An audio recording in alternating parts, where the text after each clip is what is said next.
Greetings to all.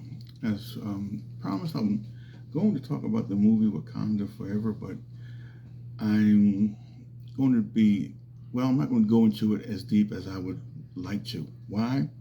Because a lot of you have inboxed me, DM'd me, messaged me, and said to me, don't go into the movie spoiler for those who haven't seen the movie, haven't gotten to it. So I'm not going to go in as great a detail as I had planned, but I will touch on some aspects of the movie that I think are important that you need to pay attention to. If you haven't, if you remember the movie, then you'll remember the parts I'm talking about. And I'm going to just touch on those briefly. Then again, like I said, I'm not going to go too deep into it. I'm not going to reveal the ending or some of it. I'm going to go on some part of the plots, but not all of what I had planned on doing out of respect and concern for those who've asked me not to do that. So I'm going to do that. But I will be telling you some things that you need to be looking at, you should pay attention to in the movie. If you haven't, I'm just going to tell you a few of them. Anyway, the movie starts out in the very beginning dealing with the transition of the brother T'Challa, or Chadwick Boseman, who was the original Black Panther, and the sister is trying to find some way to create a way of healing him, and she calls upon the goddess Bast, who is their goddess, and said, "If you do this here for me, I'll believe in you. I'll do this." But it didn't work out, so eventually the transition took place. And then when you go to the ceremony, which is really a ritual that they went through, and they all dressed in white. They were dancing and playing drums, and the thing is, they had a picture of Chadwick Boseman, aka Black Panther, and it was writing on the wall that was in Wakandan, and what it said is that the Panther King lives forever in us and now rests with the ancestors. That's what it said in Wakanda. Okay, you see it there. It's a big picture of him, and you see the mother and the daughter, and they give the Wakandan salute. They do the Wakanda Forever thing, and they take the body up into the ship and transport the body somewhere else. Going into the next scene, another thing is that you look at when who was it, Rwanda, the wife, mother, went to the UN. And in the UN, you had these people who were there, the colonists, and especially the two colonists that were really after the vibranium, which is the United States and France. They wanted vibranium, and they were upset because of the fact that the Wakandans did not share their knowledge of the vibranium with them. And so they were a little ticked off, and Ramunda said, "You all ain't ready yet, because if you get this hold of this vibranium, what are you all going to do with it? You are going to act a fool. So we're not going to give it to you."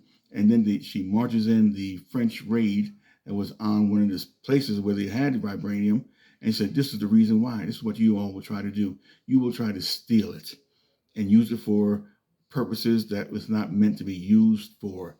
You see?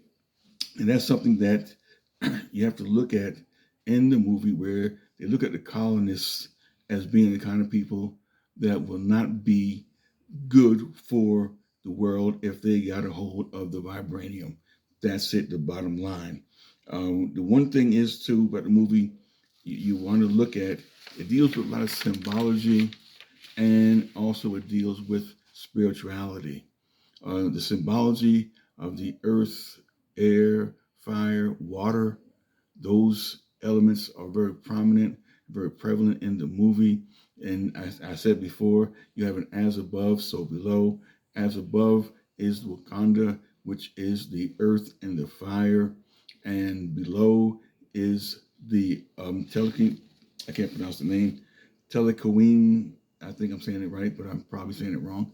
Those are the ones that have the fire and the air and the wind, because of the fact that Namor, their leader, he is able to fly in the air and control the elements of the water in many forms. As with the Wakandans, they're able to control the fire through electricity and other means, as you see in the movie, where they use fire when what's her name, Sherry went, and she went, and after she took the flower that was given to them to become a Black Panther. She went and had a spiritual experience.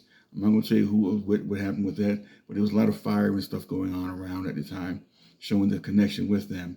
You also have to keep in mind too that they deal with a lot of different gods. There are different gods. The gods of the Wakandan people and the gods of the again the Telekanani people. Okay, and they worship them and they use them a lot in order to gain the powers and things that they had. The one thing is that you have to remember is that the movie is very symbolic. A lot of symbols going on there. I can't get into too many of them because I don't want to ruin it for a lot of you who are watching the movie or may have watched the movie and trying to get, an idea what's going on with it. Maybe later on, maybe another week or two, I'll go really deep into it and break down some things that you need to know or that you should know in the movie. But something that happened the other night, I found to be very interesting. And just a sidetrack for a minute. I was watching TV and an old movie, old black and white Western, because I like those kind of movies sometimes. And this movie took place back in 1958. Okay, that's how old the movie is. And was from a TV show called Maverick. And the thing that I found most interesting about this movie was the fact that as they were talking about a very sacred ground of the Native Americans or the indigenous people. And the name of the place, which they found to be very sacred and holy and revered, was called, you get this here, Wakanda. I saw that. I said, whoa, Wakanda. And that was back in 58. And that was the name, and that was translated as the, I got here, the burial ground for the gods. And it was in Wyoming. And they was talking about, well, no, we got to go to Wakanda. They said, well, you can't go there. You're not supposed to go there. You can't go there. It's sacred ground. It's holy ground. And I'm wondering, I said, the name Wakanda. And I tried to research on that particular one, but I couldn't find much of anything. I'm going to start do some more research on it because I found that to be very interesting. Is way back then, almost 60 years ago, they're talking about a place called Wakanda, and here it is now. Wakanda? There's a connection there somewhere, but I haven't found it yet. But in any case, thing is with the movie is that, like I said, I'm not going to go that deep into it. I wanted to, but people said don't. And so I'm not. But like I said, it deals with a lot of spirituality, symbolism, a lot of symbols going on there with what's going on with Namor and with Shuri and with the Wakandans and the people that live under the water. It's quite a bit that happening. Like, remember the elements. It touches on a lot of those things. And I can't reveal too much more because I'll be going into parts of it where it will deal stuff that you might not want to know at this point, this time. Okay, so I do apologize for cutting it short like that, but I want to respect those of you who have asked me not to go into the movie because you haven't seen it yet or plan on going to see it. And then maybe then you can get back and you can ask me questions if you like about the movie or what I thought about certain things. I'll be more than happy to address them. But as far as going really into the movie, like I planned, I'm not going to do that. And again, I do apologize. Another thing too is that the other movie coming out, the Avatar movie, that's another one dealing with a lot of symbology, a lot of things going on in that movie that you have to pay attention to, and you have to look for and listen to what is being said and what's being shown. Nothing is there. Nothing is done by accident. Everything is there on purpose. Everything is there on purpose. Not just they just throw things together. No, it's all mapped out and planned for certain things for people to see, and those who don't see won't see, but those who do will see it.